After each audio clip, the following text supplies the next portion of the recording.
Bom, boa tarde a todos. Eu sou o Arthur e sou orientado pelo professor Sérgio Hafner e co-orientado pela professora Mariana Rezener. E eu vou, então, apresentar o meu trabalho de conclusão de curso, que é uma análise do uso de sistemas de armazenamento de energia para auxiliar na operação de sistemas de distribuição com geração distribuída intermitente. Então, aqui um resumo da apresentação, né, todos os tópicos que eu vou abordar, então, e começando pela motivação. A minha motivação para o trabalho, então, ela é apoiada nesses três pilares aqui, começando, então, pela geração distribuída, que é representada por essa figurinha aqui, que, na minha opinião, pela nossa formação de engenheiro de energia, né, engenharia de energia, a gente não tem como ficar muito afastado da geração distribuída, não tem como fugir do assunto. Então, né, obrigatoriamente, ele seria abordado. A questão, então, da energia solar fotovoltaica, que sempre foi um interesse pessoal, mas, além disso, eu também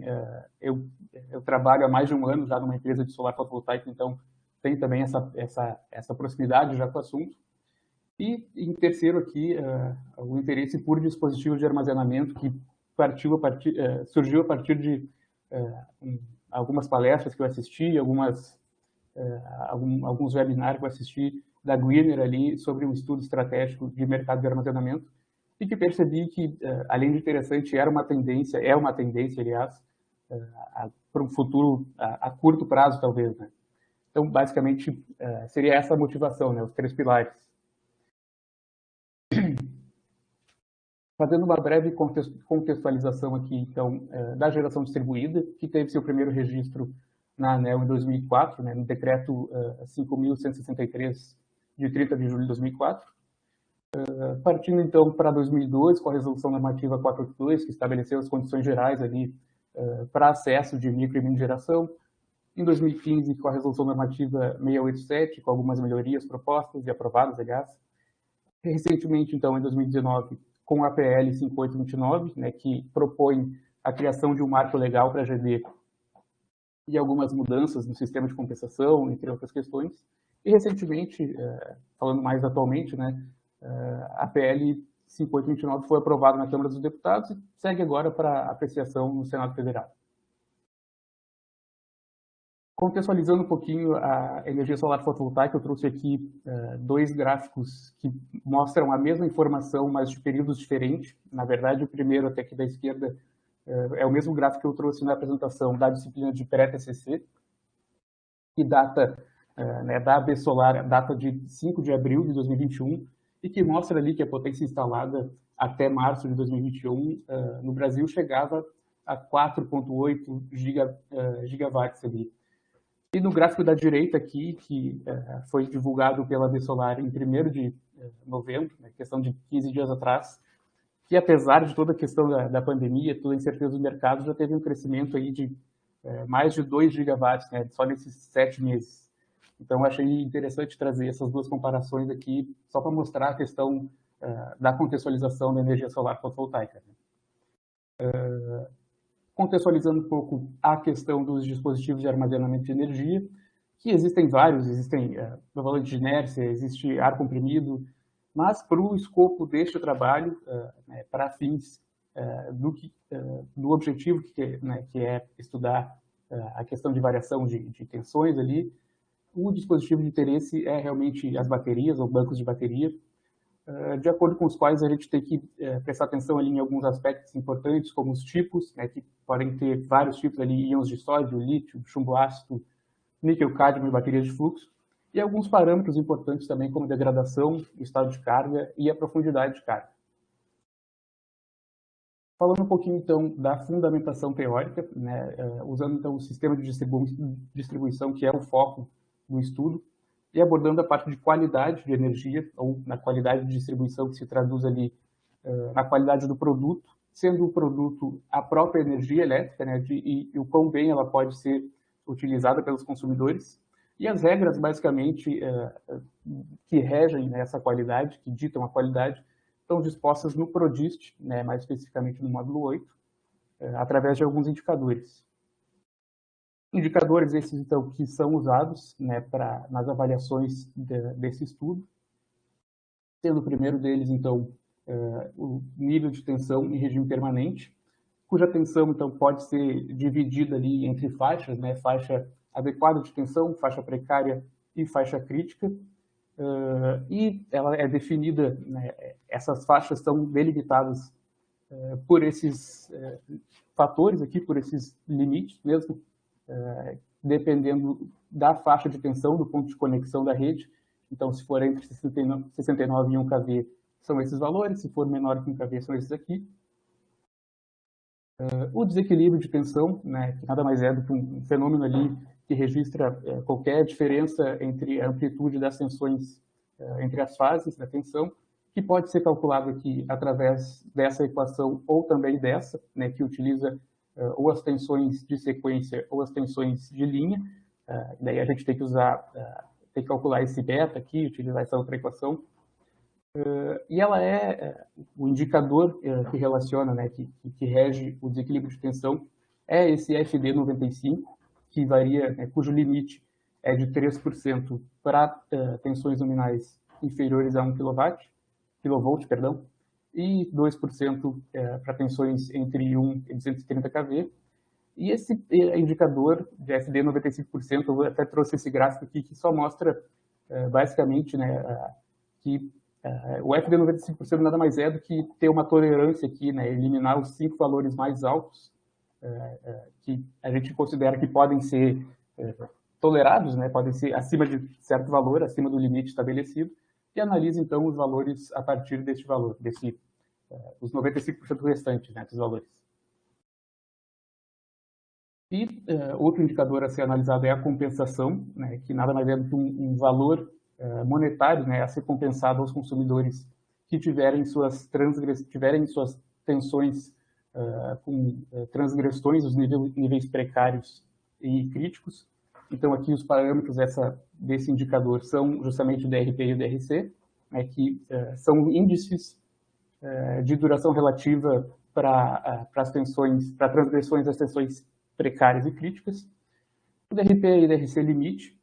que é igual a 3% para cada um dos indicadores, 3% e 0,5% do total de leituras feitas. Essas duas constantes K1 e K2, que podem assumir esses valores, e o EUST, que nada mais é do que o encargo de uso do sistema de distribuição, que está diretamente ligado à tarifa pelo uso do sistema de distribuição. Passando então um pouco aqui para a metodologia, de forma bem geral, assim, bem genérica falando, o primeiro ponto ali foi então a escolha da rede, né, determinando ali quais seriam os parâmetros da simulação mirando um fluxo de potência, que é justamente o principal objetivo ali, né, um dos objetivos, o meio para atingir o objetivo do trabalho. Um levantamento, então, foi feito um levantamento e a caracterização das cargas a serem utilizadas. A escolha ali do tipo da geração distribuída quanto dos dispositivos de armazenamento, né, o tipo e o ponto de conexão do sistema onde ele seria feito, e a determinação dos parâmetros ali para cada cenário da simulação. Então, mais ou menos, a forma como o trabalho foi elaborado, né, a metodologia da elaboração do trabalho foi através de uma modelagem da rede, né, usando um software base, mais voltado especificamente para a simulação de fluxo de potência. A partir disso, era feita a atualização dos parâmetros de entrada para cada cenário, né, dependendo ali da configuração de cada cenário. A execução, então, da simulação, juntamente com um software auxiliar para ajudar em algumas questões que o software base não tinha, como iteração, programações condicionais. Depois, então, era feito o tratamento dos dados coletados na simulação e o registro e análise dos resultados. Passando, então, aqui para o estudo de caso, né, as ferramentas, então, utilizadas foram o OpenDSS e o Python, sendo o OpenDSS o software base que eu comentei anteriormente, né, o software focado na simulação de fluxo de potência, E o Python, então, junto com o PyCharm ali, que nada mais é do que a IDE utilizada, né? O Python justamente para fazer a iteração ao longo de várias horas, a iteração ao longo da simulação, né? Além de algumas outras facilidades programáveis mesmo. A rede escolhida, então, foi a rede teste do I3E de 13 barras, né? Uma rede já consolidada, já muito testada, já muito estudada, inclusive em estudos, muito usada em estudos de simulação de fluxo de potência. Então, as características da rede original aqui é uma tensão de base de 115 kV. Após, ali no alimentador, tem também um transformador que rebaixa para 4,16 kV, que é a tensão do resto da rede. É uma rede trifásica e com 9 cargas conectadas, sendo elas mono, bi e trifásicas, algumas equilibradas, outras desequilibradas. Opa, aí. Os parâmetros da simulação, então, foram definidos como o tempo de simulação sendo de 168 horas, né, ou seja, uma semana. Aqui a gente mostra as curvas, as 5 curvas de consumo distribuídas, que foram distribuídas ao longo das cargas do circuito. Não foram, de forma que elas não ficassem 5 curvas de consumo parecidas de forma zoneada, né, no circuito, para distribuir bem essa questão, esses comportamentos diferentes. Então, aqui, essas curvas mostram que nos 5 primeiros dias, que seriam de segunda a sexta, tem um comportamento igual, e o comportamento só é alterado ali nos próximos 2 dias, os últimos 2 dias, que são o fim de semana, né? E já nas primeiras simulações, a gente identificou que precisariam ser feitas algumas modificações na rede original, a fim de facilitar uma visualização, né, dos impactos gerados na rede depois com a conexão, né, com as mudanças propostas. Então, com isso foi definido que o primeiro cenário, né, o caso base, na qual a rede original então foi modificada, ou seja, as cargas e o comprimento das linhas foram multiplicados por um fator de 1,3, e o regulador de tensão, que mostrava lá na primeira figura na rede original, também foi removido para tentar né, deixar a rede mais suscetível ali a mudanças nos níveis de tensão. O cenário 2, então, foi feita a conexão da GD, a qual ela é representada, né, por um gerador fotovoltaico, 2 unidades, na verdade, uma potência cada uma de 1.500 kW, e o local de conexão foi na barra 633 e 671, sendo a tensão de 0,48 kV e através de um transformador elevador para a tensão do circuito de 4,16 kV. Aqui a gente mostra, então, a curva, né, de potência do gerador fotovoltaico, que, na verdade, ela é praticamente igualmente distribuída ao longo das fases, né, P1, P2, P3. Está mostrando só a P3 aqui, mas no fundo ali atrás da linha laranja tem também a vermelha e a azul.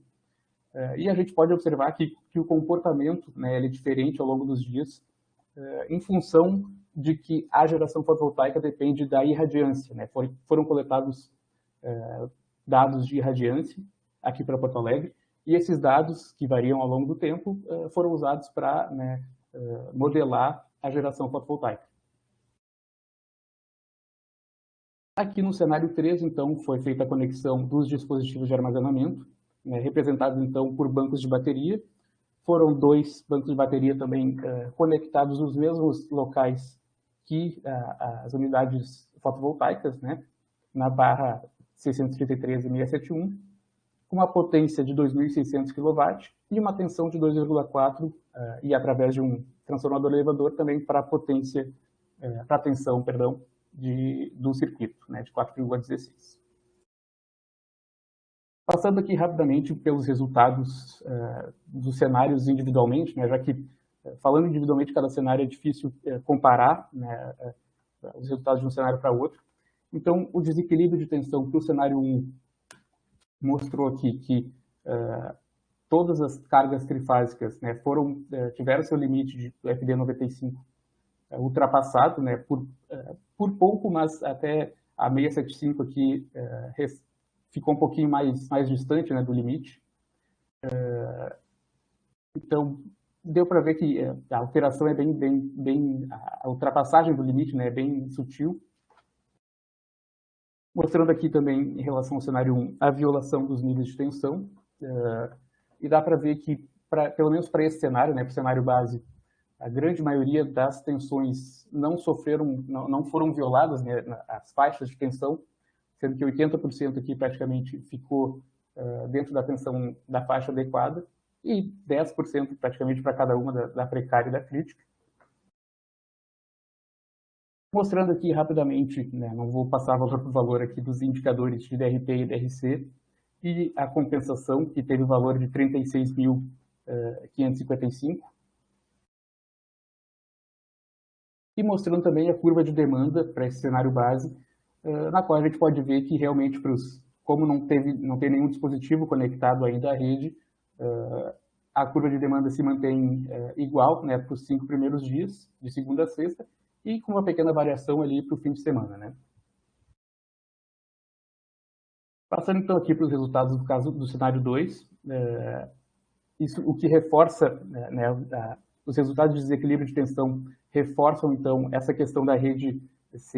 ter essa certa robustez, né, a modificações, por mais que a gente tenha feito algumas alterações da rede original, mesmo com a inclusão da fotovoltaica, os valores aqui para desequilíbrio de tensão não sofreram não sofreram nenhuma alteração. A gente pode ver que para as 4 cargas os valores ficaram idênticos. Reforçando ainda esse comportamento, a gente pode ver aqui que na violação dos níveis de tensão de 80% no cenário 1 passou para 81% nas faixa adequada de tensão, variando bem pouquinho então aqui na precária e na crítica. Os indicadores então do cenário 2, né, DRP e DRC, deu para ver aqui uma pequena redução na compensação de 36 para 32 mil.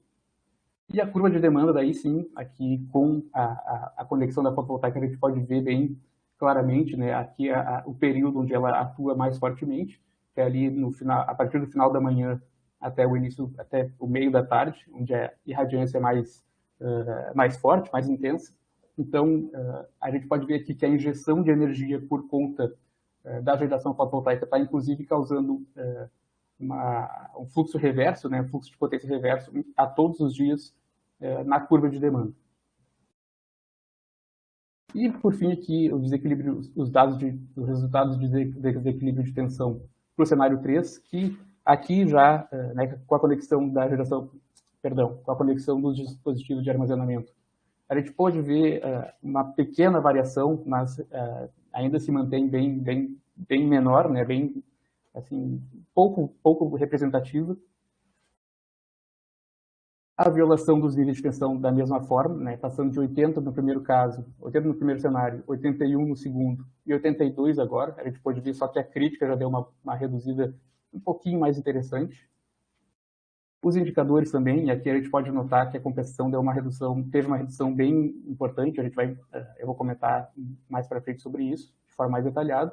E aqui a curva de demanda, onde também é bem visível o comportamento da demanda das três fases aqui, de forma que foi possível editar um fluxo reverso de potência aqui na grande maioria, né, dos dias, tendo dias até sobrando aqui em espaço. Então, inclusive diminuindo aqui, né, baixando o valor nos momentos de maior pico, de maior consumo, de maior demanda dos dias, né. Falando então aqui, fazendo então uma análise comparativa dos indicadores, né, DRP e DRC, cada flechinha dessas relaciona aqui, né, se o indicador teve seu valor reduzido ou aumentado em relação ao primeiro cenário, né, no cenário 2 e 3 em relação ao primeiro cenário. E o que a gente pode observar aqui é que no terceiro cenário, com a conexão dos bancos de bateria, houve um deslocamento das transgressões dos níveis de tensão crítico para o precário, né, nesse aumento aqui no DRP, né, na faixa precária de tensão. E isso justifica, inclusive, essa diferença de 32,51% aqui, né, entre o valor da compensação do cenário 1 para o cenário 3. né, sendo que do cenário 1 para o 2 teve só esse valor de 11% aqui. Mostrando aqui, então, essa comparação entre, abordando, então, um pouquinho mais das violações dos níveis de tensão, que mostra aqui, nesses gráficos de pixel para cada cenário, a frequência de ocorrência das transgressões de tensão precária e tensão crítica. E a gente pode ver bem claramente aqui que a grande maioria, né, para tensão precária, ocorre praticamente 60% aqui no horário das 19 às 24, e aqui, para as críticas mais ainda, no cenário 3, praticamente 100% ocorre das 19 às 24, que é justamente essa faixa aqui, que está marcada para os três cenários, né, na curva de demanda para os três cenários, e que também justifica, inclusive, o porquê da pouca variação dos níveis de tensão, visto que a fotovoltaica, o momento de impacto dela não é o momento, não são as mesmas horas que existe maior consumo, existe maior pico de demanda. Então, a gente acredita que é uma das justificativas de por que essa rede não sofreu, pelo menos com essas alterações, né, não sofreu tanta alteração nos níveis de tensão. E, por fim, aqui mostrando os resultados da análise de fluxo reverso e de redução de pico, na qual a curva azul aqui e laranja são as médias das potências do cenário 2 e 3, e as áreas em verde representam aqui o total de fluxo reverso evitado em função da conexão dos bancos de bateria, e as áreas em cinza representam o quanto de energia foi evitado, o consumo foi evitado de energia de pico, né, então quanto pode ser reduzido. E falando aqui, então, em termos numéricos, né, o total de fluxo reverso evitado foi de 4.272,46 kWh de energia, e o consumo total evitado no horário de pico foi de 10.456,92. Chegando, então, nas conclusões, deu para ver, então, que a relevância do tema abordado, na minha opinião, assim, é bem notável, assim, né, pelos resultados ali da conexão dos dispositivos de armazenamento justificam o estudo, né, as mudanças que puderam ser vistas, principalmente nessas últimas análises ali, da redução de pico e da redução de fluxo reverso. E fica também a necessidade de estudos mais aprofundados, claramente, em relação aos níveis de tensão, né, na qual o fator limitador, pelo menos para esse estudo, foi certamente a rede do I3E 13 barras, que tem as suas virtudes ali de já ser testada, já ser estudada, mas também tem essa questão da dificuldade ali de sofrer essas alterações dos níveis de tensão. E também para trabalhos, né, sugestões para trabalhos futuros, fica de trabalhar então com uma rede mais próxima da realidade, né, a qual tenha também uma melhor representação das cargas, com maior nível também de detalhe da variação das mesmas, e fica também a necessidade aí de um maior nível de detalhe dos dados, né, que certamente viriam por meio de medições que talvez hoje a gente não seja capaz de fazer, mas quem sabe aí no futuro, né? Muito obrigado pela atenção de todos.